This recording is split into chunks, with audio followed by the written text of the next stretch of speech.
Hello and I welcome you to Vigyan recharge. Bharat के पास एक ऐसी चीज है जो हजारों सालों तक बिजली दे सकती है, बिना पॉल्यूशन, बिना इंपोर्ट और बिना यूरेनियम के। इसका नाम है थोरियम। और जिस वैज्ञानिक ने इसका सपना देखा था वो 1966 में एक प्लेन क्रैश में मारा जाता है। नाम था होमी जहांगीर भाभा। भाभा एक ऐसे फ्यूल पर काम कर रहे थे जो भविष्य में पूरी दुनिया के पावर बैलेंस को बदल कर रख देता। और आज हम समझेंगे कि थोरियम की खोज कैसे हुई, हमें ये कैसे पता लगा कि इसके इस्तेमाल से ऊर्जा पैदा की जा सकती है, थोरियम रिएक्टर के पीछे क्या विज्ञान है, भारत इसे बनाने में अब तक कामयाब क्यों नहीं हो पाया, क्यों भारत के न्यूक्लियर साइंटिस्ट एक एक करके मारे गए, हमसे क्या और कहां पर चूक हुई, और इस पूरी कहानी में डीप स्टेट का क्या रोल था।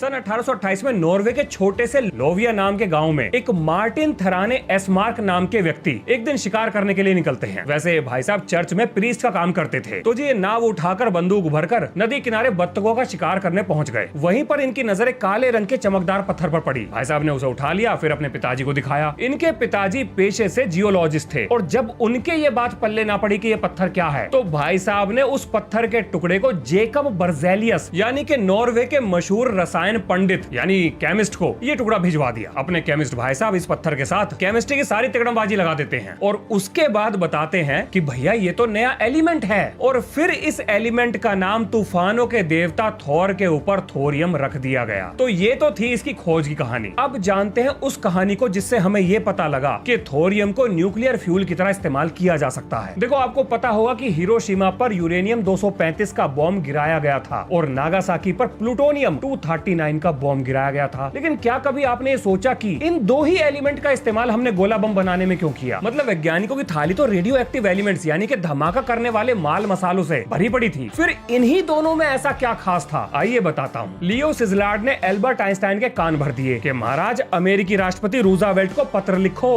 और बॉम्ब बनवाओ, नहीं तो हिटलर सबकी कंसरी लाल कर देगा। मतलब कंसरी का मतलब कान।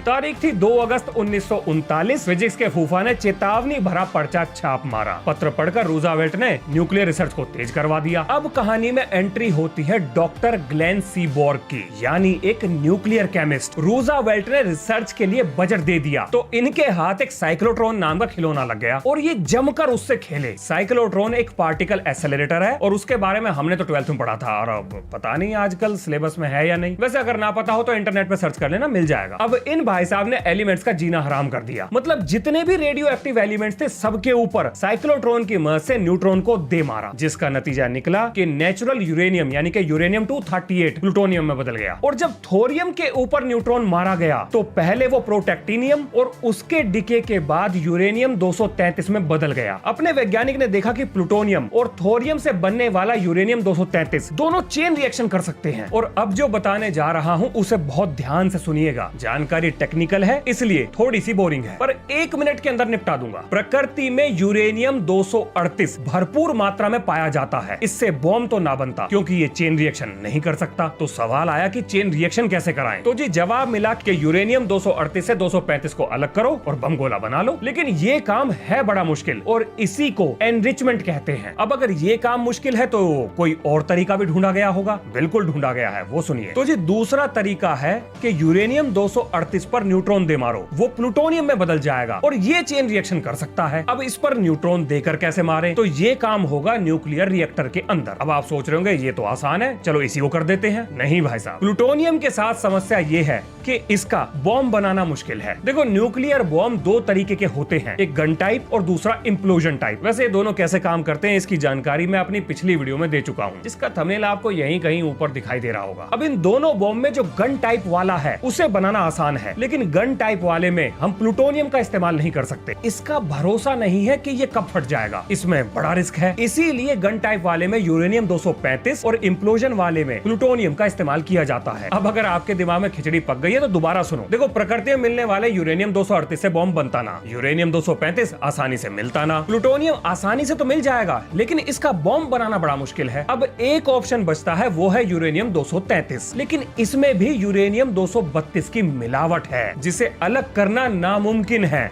आज तक तो हम कर ना पाए। और यही यूरेनियम 232 सबसे हरामी है। ये गामा रेडिएशन छोड़ता है, यानी बॉम्ब के अंदर आपने जो इलेक्ट्रॉनिक सर्किट लगाए होंगे ये सबको फ्राई कर देगा, यहाँ तक कि बॉम्ब बनाने वालों को भी निपटा देगा। और ये बातें हमें बताई किसने है? तो जी ये हमें बताया है डॉक्टर ग्लेन सीबॉर्ग ने। इन्होंने ही हमें ये बताया था कि बॉम्ब बनाने के लिए कौन सा फ्यूल इस्तेमाल होगा। अब सुनो जरा इसके बाद की कहानी। अब 7 दिसंबर 1941 को जापान ने अमेरिका के पर्ल हार्बर पर हमला करके अमेरिका को कूट दिया। इस कुटाई के 1 से 1.5 महीने बाद यानी कि 19 जनवरी 1942 को रूजावेल्ट ने मैनहट्टन प्रोजेक्ट को शुरू करने का आदेश दे दिया। जिम्मेदारी आती है जनरल लेस्ली ग्रूव पर, जो डॉक्टर ग्लेन सीबॉर्ग से पूछते हैं, बता भैया न्यूक्लियर बॉम्ब के अंदर कौन सा माल मसाला भरूं? और अपने वैज्ञानिक भाई साहब ने सब बता दिया और यहीं से दुनिया को पता लगा कि न्यूक्लियर बॉम्ब में कौन सा फ्यूल इस्तेमाल होगा। I will make sure that America will have an unlimited amount of energy. इसके अलावा आज जो हम थोरियम रिएक्टर से बिजली बनाने की बातें कर रहे हैं, इसके पीछे भी डॉक्टर ग्लेन सीबॉर्ग की ही रिसर्च है। अब थोरियम रिएक्टर से बिजली बने कैसे, जरा ये समझो। सबसे पहले थोरियम के एटम पर एक न्यूट्रॉन दे मारा, वो बदल गया प्रोटेक्टिनियम में, फिर वो डिके होकर बदलता है यूरेनियम 233 में। अब ये चेन रिएक्शन करेगा और जबरदस्त ऊर्जा के साथ एक न्यूट्रॉन भी छोड़ेगा, और यही न्यूट्रॉन अगले थोरियम एटम को प्रोटेक्टिनियम में बदलकर उसे दोबारा यूरेनियम 233 में बदल देगा, जो फिर से टूटेगा और ऊर्जा निकलेगी और न्यूट्रॉन निकलेगा, और ये साइकिल ऐसे ही चलती रहेगी। अब यहाँ पर यूरेनियम 233 के अंदर जो यूरेनियम 232 की मिलावट है उससे बचाने के लिए हम रिएक्टर को शील्ड कर देंगे और गामा का असर निपट जाएगा। अब आते हैं 4 जरूरी सवाल। ऐसा भारत के जिन न्यूक्लियर साइंटिस्ट की हत्या कर दी गई वो आखिर थोरियम रिएक्टर से कैसे जुड़े हुए थे, और डॉक्टर भाभा की मृत्यु और 3 स्टेज न्यूक्लियर प्रोग्राम क्या था, और सबसे जरूरी सवाल, थोरियम रिएक्टर के बनते ही भारत पूरी दुनिया के पावर बैलेंस को कैसे बदल सकता था। अब सुनो इन सब के जवाब। सबसे पहले है टेक्निकल डिफिकल्टी। थोरियम एक फिसाइल मटेरियल नहीं है बल्कि फर्टाइल है। अब इस बात का क्या मतलब निकलता है? देखो, फिसाइल एटम न्यूट्रॉन के हमले के बाद अनस्टेबल होकर टूट जाता है। इसके साथ बहुत सारी ऊर्जा, 2 नए एटम और कुछ न्यूट्रॉन्स निकलते हैं, और ये नए न्यूट्रॉन्स अगले एटम को जाकर तोड़ते हैं, और ये साइकिल ऐसे ही चलती है। लेकिन फर्टाइल एटम पर न्यूट्रॉन के हमले के बाद चेन रिएक्शन स्टार्ट नहीं होती, बल्कि वो एक फिसाइल एटम में बदल जाता है, और फिर ये फिसाइल एटम चेन रिएक्शन को शुरू करता है। और अगर आसान भाषा में बताऊं तो इसे ऐसे समझो कि थोरियम एक धक्का स्टार्ट BMW गाड़ी है और यूरेनियम 235 एक सेल्फ स्टार्ट BMW गाड़ी है। अब धक्का स्टार्ट BMW को एक बार स्टार्ट करने में तो मेहनत है, लेकिन अगर एक बार स्टार्ट हो गई तो BMW चलाने का पूरा आनंद आएगा आपको। अब आता है सवाल कि भैया ये धक्का लगाएगा कौन? तो जी इस धक्के को लगाने के लिए भी हमें यूरेनियम ही चाहिए, यानी कि थोरियम साइकिल को स्टार्ट करने के लिए भी हमें यूरेनियम की ही जरूरत पड़ेगी। लेकिन चिंता की कोई बात नहीं है, ये सारा तामझाम एक स्टेज में नहीं होता, बल्कि इसे 3 स्टेज में किया जाता है। अगर हम 1-2 स्टेज बना भी लें तो भी तीसरी स्टेज की रिसर्च और ट्रायल एंड एरर में समय लगेगा। पर क्यों लगेगा? क्योंकि हर स्टेज पर सटीकता, सावधानी और सुरक्षा होनी चाहिए, वरना रिएक्टर अनस्टेबल हो जाएगा और बम की तरह फटेगा, जैसे चेरनोबिल में फटा था। लेकिन अगर सारी चीजों का ध्यान रखा गया तो रिएक्टर अपनी सुरक्षा खुद ही कर लेगा। अब जरा कुछ उन कारणों पर चर्चा कर लेते हैं जिनकी वजह से शायद हम रिएक्टर नहीं बना पाए हैं अभी तक। देखो भैया, रिएक्टर बनाना है मुश्किल, तो सरकार ने आसान रास्ता चुना। सरकार ने सोचा कि जो पैसा रिसर्च में खर्च होगा उससे अच्छा तो उसी पैसे से यूरेनियम या रिएक्टर खरीद लेते हैं। कम से कम वोट करने वालों को तरक्की तो दिखाई देगी। अगर रिसर्च में पैसा फूंक दिया तो लोगों को कैसे समझाएंगे कि जी ये पैसा देश के भले के लिए ही लगाया गया है। दूसरा, रिस्क लेने का डर, मतलब रिएक्टर फट गया तो, लोग मारे गए तो, रिएक्टर ना चला तो, या इंटरनेशनल सैंक्शंस लग गए तो, कुछ हो ना हो मेरी सरकार गिर जाएगी। बहुत से ऐसे कारण हैं जिनकी वजह से हमारे देश की सरकारों ने कभी आत्मनिर्भर होने के प्रयास ही नहीं करे। वर्तमान के आराम के चक्कर में देश का भविष्य बिगाड़ दिया। लेकिन इस देश में कुछ ऐसे जिद्दी वैज्ञानिक भी पैदा हुए जिन्होंने थोरियम रिएक्टर के लिए अपनी जी जान लगा दी। उन वैज्ञानिकों की रहस्यमय तरीके से हत्याएं हुई और हमारा सिस्टम उन्हें सुरक्षा भी नहीं दे पाया। अब सुनो ये कहानी। देखो, 1939 में वर्ल्ड वॉर शुरू हुआ। भाभा न्यूक्लियर फिजिक्स में डॉक्टरेट कर चुके थे। वो इंग्लैंड से भारत आ गए और आते ही देश को विज्ञान और रिसर्च के रास्ते पर आगे बढ़ाने के लिए 1944-45 में Tata institute of fundamental research की नींव रख देते हैं। फिर 47 में देश आजाद हुआ, नेहरू प्रधानमंत्री बने। भाभा ने नेहरू की सरकार को सलाह दी कि देश को एटॉमिक एनर्जी में आत्मनिर्भर होना ही होगा। भारत को एटॉमिक एनर्जी में आत्मनिर्भर होना ही होगा। We have no other path forward. अगर हमारे पास अपना रिएक्टर, अपना न्यूक्लियर फ्यूल और न्यूक्लियर वेपन्स नहीं होंगे तो देश ना तरक्की करेगा ना ताकतवर बनेगा। फिर 47-48 में एटॉमिक एनर्जी कमीशन की स्थापना हुई। भाभा उसके पहले अध्यक्ष बने और अगले 2 साल यानी कि 1950 आते आते भाभा को यह समझ में आ गया कि भारत के पास प्राकृतिक यूरेनियम का भंडार बहुत कम है, जबकि थोरियम का भंडार दुनिया में सबसे ज्यादा है। तब भाभा ने 3 स्टेज का न्यूक्लियर प्रोग्राम बनाया। पहले स्टेज में uranium based heavy water reactor से प्लूटोनियम निकलेगा। फिर दूसरे स्टेज में फास्ट ब्रीडर रिएक्टर से पहली स्टेज के निकले प्लूटोनियम की मदद से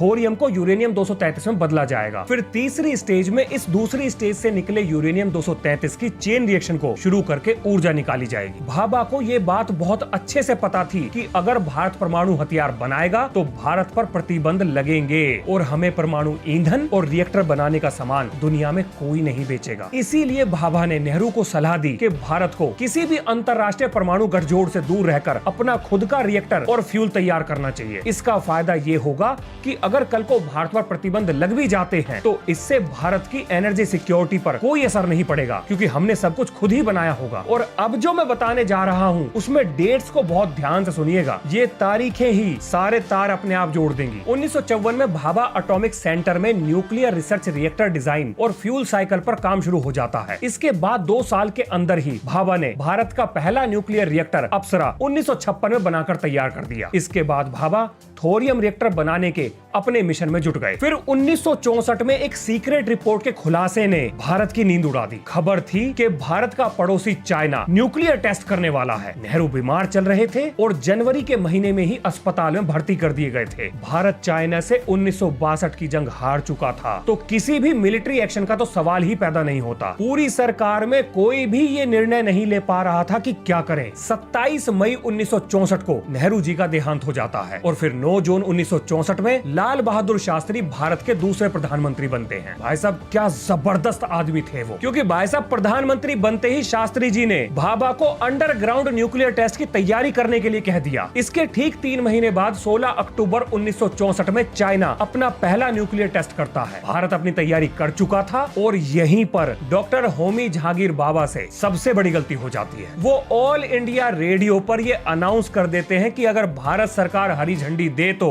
भारत अगले 18 महीने के अंदर न्यूक्लियर टेस्ट कर देगा। और ये खबर सुनते ही पूरी दुनिया के कान खड़े हो जाते हैं। यहीं से भारत का खराब टाइम शुरू होता है। डेट्स बहुत ध्यान से सुनिएगा, सारे चेन ऑफ इवेंट्स अपने आप जुड़ जाएंगे। हमें 1965 में यानी कि चाइना के 1 साल बाद न्यूक्लियर टेस्ट करना था, लेकिन अगस्त 1965 में पाकिस्तान भारत पर हमला कर देता है। भारत का न्यूक्लियर टेस्ट डिले हो गया और इसके बाद 1966 में भारत के प्रधानमंत्री लाल बहादुर शास्त्री आज के उज्बेकिस्तान की कैपिटल ताशकंद में जाकर पाकिस्तान के प्रेसिडेंट अयूब खान के साथ शांति समझौता करने के लिए जाते हैं। 10 जनवरी 1966 को समझौता होता है और 11 जनवरी 1966 को शास्त्री जी की मौत हो जाती है। उनका पोस्टमार्टम भी नहीं किया गया था और ना ही उनके मरने के रहस्य के ऊपर से कभी पर्दा हट पाया। लेकिन कुछ सोर्सेज के हिसाब से उनकी हत्या की गई थी, क्योंकि वही थे जो भारत के न्यूक्लियर टेस्ट को पुश कर रहे थे। अब इस घटना के ठीक 13 दिन बाद, जिसे हिंदू धर्म में 13वीं कहते हैं, यानी कि शास्त्री जी की मृत्यु के ठीक 13 दिन बाद जनवरी 24, 1966 में डॉक्टर होमी जहांगीर बाबा की प्लेन क्रैश में मृत्यु हो जाती है। मतलब न्यूक्लियर टेस्ट से जुड़े भारत के 2 सबसे इंपॉर्टेंट व्यक्ति रास्ते से हटा दिए गए थे। मतलब किसने हटाया होगा? तो एक किताब है कन्वर्सेशन विद द क्रो। इस किताब में farmer CIA officer journalist Douglas के सामने ये स्वीकार करता है कि शास्त्री जी का हार्ट अटैक और बाबा का प्लेन क्रैश CIA ने प्लान किया था। ये एक्सीडेंट नहीं बल्कि CIA की साजिश थी, ताकि भारत के न्यूक्लियर प्रोग्राम को पैरालाइज किया जा सके। अब आपको अमेरिका के ऊपर बड़ा गुस्सा आ रहा होगा। भाई साहब रुको, अभी नफरत भी हो, आप आगे की कहानी सुनो। क्या कभी आपने ये सोचा है कि अमेरिका ने चाइना को कभी न्यूक्लियर टेस्ट करने से क्यों नहीं रोका? अगर नहीं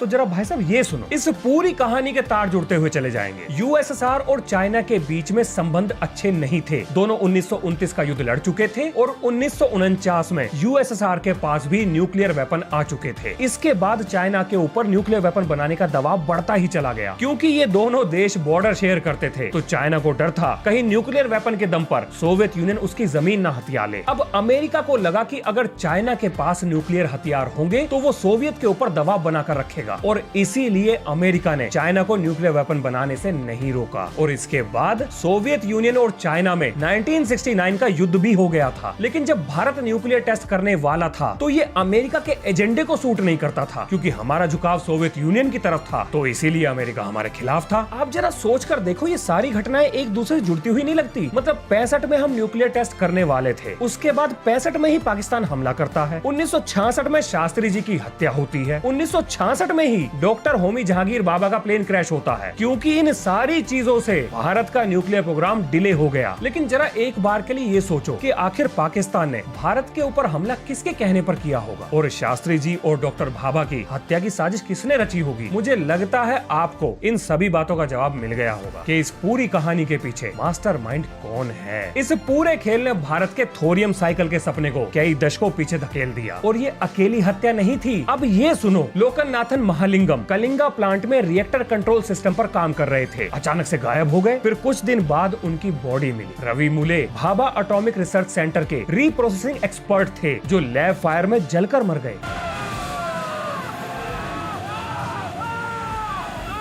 उमंगकांत और अभी शिवम एडवांस कूलेंट केमिस्ट्री और थोरियम रीप्रोसेसिंग पर काम कर रहे थे। ये भी रहस्यमय तरीके से मारे जाते हैं। ये सब के सब थोरियम साइकिल से जुड़े हुए लोग थे। अब आप ये सोच रहे होंगे कि भाई साहब भारत सरकार का क्या जवाब है इसमें। तो भैया भारत सरकार ने हमेशा ये कहा, हमारे न्यूक्लियर वैज्ञानिकों की हत्याओं में किसी भी विदेशी ताकत की कोई भूमिका नहीं है। पर जब साइंटिस्ट एक ही डिपार्टमेंट से हों और अनएक्सप्लेन्ड तरीके से उनकी मृत्यु हो रही हो, तो सवाल तो उठेंगे ही। मतलब ये तो एक ओपन सीक्रेट है कि न्यूक्लियर फील्ड में एस्पोनाज और साबोटाज ये तो होते ही रहे हैं। ईरान और इजराइल का ही केस देख लो, ईरान के कितने न्यूक्लियर साइंटिस्ट मारे गए हैं। इन सब का ये नतीजा निकला कि जो काम 1970 में खत्म हो जाना चाहिए था, वो सन 2000 तक भी ढंग से शुरू नहीं हो पाया। आपको ये सब सुनकर बुरा तो लग रहा होगा, लेकिन जरा चौथे सवाल का जवाब सुनो। ये थोरियम रिएक्टर पूरी दुनिया का पावर बैलेंस बदल सकता है। देखो, तरक्की के लिए चाहिए मैन्युफैक्चरिंग, मैन्युफैक्चरिंग के लिए चाहिए आपको बिजली, और बिजली बनाने का सबसे बढ़िया तरीका है न्यूक्लियर पावर प्लांट, जिसके लिए चाहिए आपको न्यूक्लियर फ्यूल और रिएक्टर। अब यूएसए, ऑस्ट्रेलिया, कनाडा ये दुनिया में यूरेनियम सप्लाई करते हैं। यूरेनियम के व्यापार के साथ साथ खरीदार देश बेचने वाले पर निर्भर भी हो जाते हैं, क्योंकि रिएक्टर्स के स्पेयर पार्ट्स, मेंटेनेंस और वेस्ट को मैनेज करने का काम भी इन्हीं देशों की मदद के बिना संभव नहीं है। लेकिन अगर भारत अपना थोरियम रिएक्टर बना लेता है, तो पहली बार एक नया न्यूक्लियर रास्ता दुनिया के लिए खुल जाएगा, और ये यूरेनियम के एकाधिकार को तोड़ देगा और दूसरे देशों को भी एक और ऑप्शन देगा। Bharat thorium based reactor design, fuel, fabrication और वेस्ट मैनेजमेंट की टेक्नोलॉजी को एक्सपोर्ट करेगा। इन सब से देश के अंदर पैसा आएगा, जॉब पैदा होंगी और तरक्की होगी। एशिया हो गया, अफ्रीका हो गया और लैटिन अमेरिका के डेवलपिंग देश भारत के क्लाइंट बनेंगे और दूसरे देशों पर हमारा प्रभाव और मजबूत होगा। जो देश आज यूरेनियम मांग रहे हैं, कल वो भारत से थोरियम मांगेंगे। भाई साहब, दुनिया का present nuclear order uranium centric है। आपका NSG हो गया, IAEA हो गया, यह यूरेनियम की प्रोडक्शन और एक्सपोर्ट को कंट्रोल करते हैं, जिसको इनडायरेक्टली अमेरिका और वेस्टर्न वर्ल्ड कंट्रोल करता है। और जिस दिन थोरियम साइकिल ऑपरेशनल हो गई, ये पूरी दुनिया के जियोपॉलिटिक्स को डिसरप्ट कर देगा, क्योंकि थोरियम रिएक्टर छोटे होते हैं, सेफ होते हैं, इनको चलाने के लिए सुपर पावर परमिशन की जरूरत नहीं होती। मतलब ऐसे क्लब्स की परमिशन की जरूरत नहीं होती जो पूरी दुनिया की न्यूक्लियर एनर्जी को कंट्रोल करते हैं। भारत का थोरियम रिएक्टर न्यूक्लियर हेजमनी को तोड़ के रख देगा, जिससे एनर्जी पावर वेस्ट से शिफ्ट होकर ईस्ट की तरफ आ जाएगी। भारत, चाइना और रशिया ये तीनों देश थोरियम रेस में सबसे आगे हैं, और जो फिनिश लाइन को सबसे पहले क्रॉस करेगा वही सुपर पावर बनेगा। अब दुनिया ऑयल और गैस से नहीं बल्कि एटम से चलेगी। जब भारत थोरियम टेक्नोलॉजी को एक्सपोर्ट करेगा, तो भारत के पास फॉरेन पॉलिसी में लेवरेज आएगा, और ये सॉफ्ट पावर नहीं बल्कि साइंटिफिक हार्ड पावर होगी। इसके साथ साथ थोरियम फ्यूल साइकिल से वातावरण को भी बहुत फायदा है। देखो, ट्रेडिशनल यूरेनियम रिएक्टर से जो न्यूक्लियर वेस्ट निकलता है, वो लगभग 10,000 सालों तक ऐसा का ऐसा ही पड़ा रहता है। वो हानिकारक है, जमीन पानी को प्रदूषित कर रहा है। लेकिन थोरियम बेस्ड रिएक्टर का वेस्ट 300 से 500 साल के अंदर ही अपने आप खत्म हो जाता है। इसका मतलब ज्यादा लंबे समय तक वेस्ट को दफनाने की जरूरत नहीं पड़ेगी। और इसके अलावा यूरेनियम वेस्ट के मुकाबले थोरियम वेस्ट 10 गुना कम निकलता है। मतलब थोरियम रिएक्टर पर्यावरण के ऊपर से